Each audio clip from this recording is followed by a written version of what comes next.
Hi there!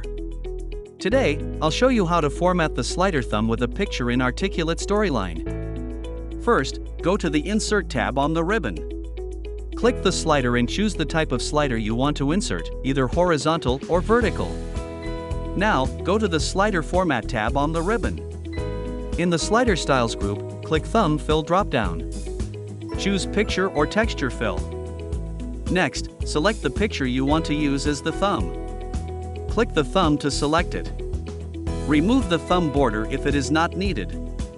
Then use the handles to resize the thumb as needed. You can also customize the track styles and change the fill color. Click Preview to see how your formatted slider thumb looks in action. If you want to add interactivity, go to the Triggers panel. Create triggers based on the slider's value to perform any actions. And that's it.